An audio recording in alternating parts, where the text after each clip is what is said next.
today's video, I will show you how you can create this 3D poster animation in the style of the YouTube channel Tell Us More. Alongside, you will learn to use the 3D space in the Fusion page and how to add a 3D floating shake animation to your objects. So let's dive right in. First, you go to the Effects panel and drag a Fusion composition into your timeline. Then you go to the Fusion page. First, we will set up our 3D space. Press Shift A and search for a Merge 3D node. Then connect it to a Renderer 3D node. And then connect this to the Media Out. Then we will drag in a background node and connect it to an Image Plane 3D and connect this to the Merge 3D node. Next, we will drag in our film posters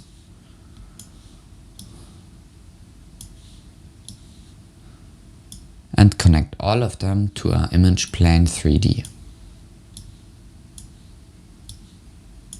The first one, the second one, and the third one, and these we will connect to the Merge 3D node.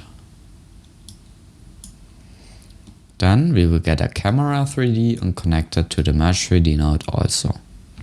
We can click on this little icon on the left on the Merge 3D node to show it in the left view.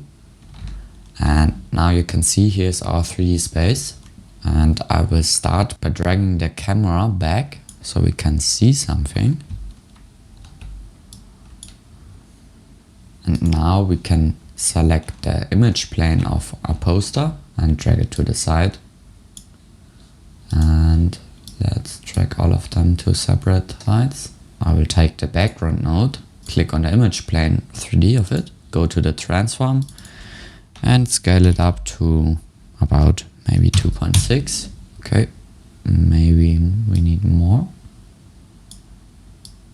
So let's scale it to about 5.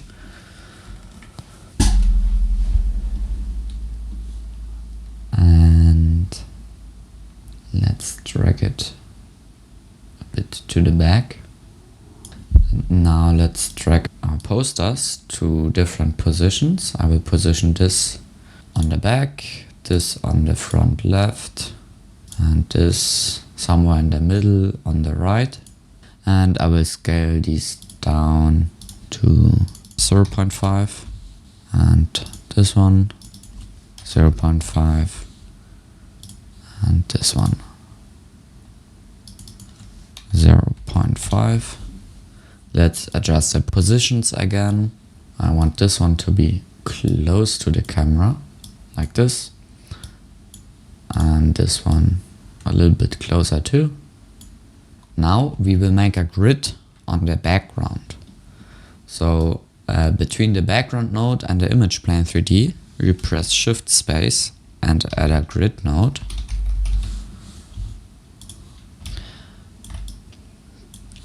And I will drag the major line width all the way down, so all lines have the same width. And I will select a darker color for the grid.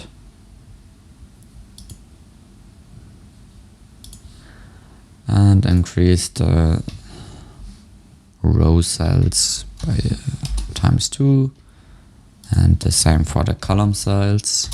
And to make it even better, I will use an ellipse mask and create something similar to a vignette. I will increase the soft edge and decrease the height, increase the width, increase the soft edge, like this. And now let's animate the camera. So we want it to fly from the side in. So let's create a keyframe on frame 30. Click on the camera, transform and keyframe the X position. Then go to frame 13 or maybe 14 and drag it to the side.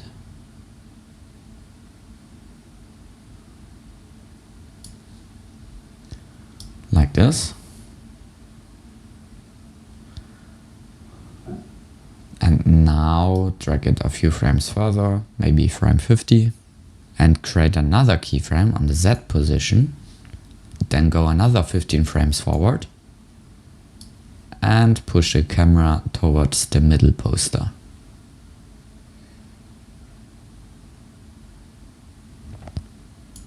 Like this. Now you can see our background isn't big enough, so let's click it and increase the scale to maybe 8. No, that's not big enough either.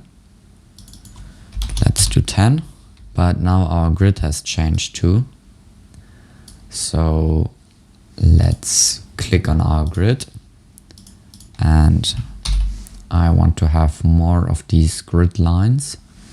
So I will multiply the row cells by 1.3 and do the same for the column cells.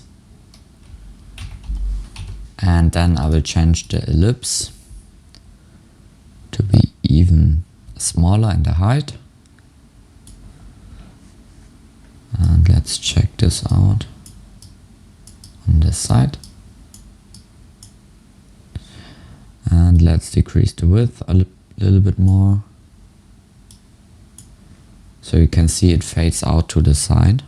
Then I will click on the camera 3D node again and go to the spline and click the X offset and the Z offset. And now we will smooth out our animation. So we will start with the X offset. I select both of these points and press S on my keyboard. You could also press this button down there. And now I will press T on my keyboard to show these ease in and ease out values. And I will increase both of them to 60. Then I will select both of the Z offset nodes and do the same for them.